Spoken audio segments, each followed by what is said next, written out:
ওই সাধু সঙ্গরূপী বৃন্দাবনে এলেও আমাদের চিত্তের ভক্তি তারুণ্য প্রাপ্ত হয়, যৌবন প্রাপ্ত হয়, ভক্তি তন্দ্রাচ্ছন্ন থেকে ভক্তি জাগ্রত হয়ে যায়, যৌবন প্রাপ্ত হয়ে যায়। ওই গোলক বৃন্দাবনের ছায়া হলো ভারতের বৃন্দাবন, ভৌম বৃন্দাবন। আর গৌর হরির কৃপায় আজ ঘরে ঘরে পাড়ায় পাড়ায় গ্রামে গ্রামে এরকম বৃন্দাবনের ব্যবস্থা হয়েছে, বৃন্দাবন সাজানো হয়েছে। এখানে আসলে ভক্তি কি হয়? যৌবন প্রাপ্ত হয়।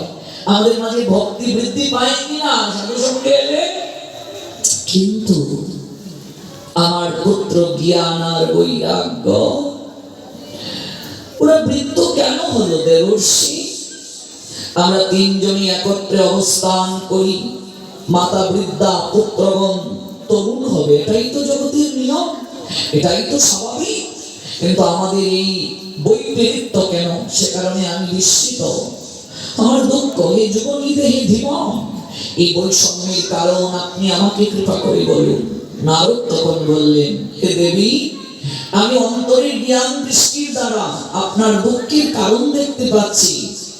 আপনি দুঃখ ত্যাগ করুন।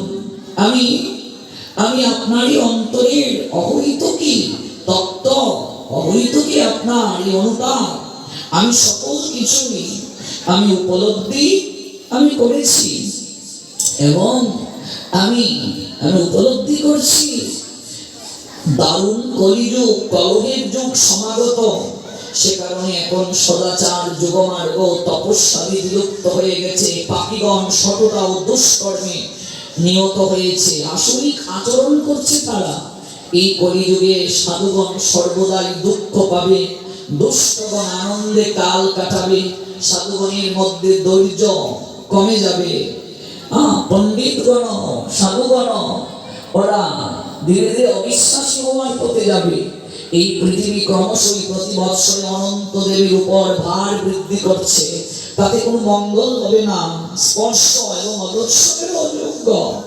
বর্তমানে কেউ পুত্রের সঙ্গে ভক্তি দেবী আপনাকে দেখছে না, বিষয় আসক্ত অন্ধজীবের দ্বারা আপনি উপেক্ষিত, আপনি জর্জরিত।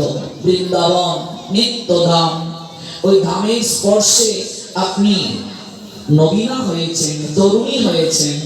ধন্য এই বৃন্দাবন, যেখানে ভক্তি সর্বদা নৃত্য করছে। এই বৃন্দাবনে জ্ঞান বৈরাগ্যের কোন গ্রাহক না থাকায় জরাগ্রস্ত হয়ে গেছে জ্ঞান বৈরাগ্য।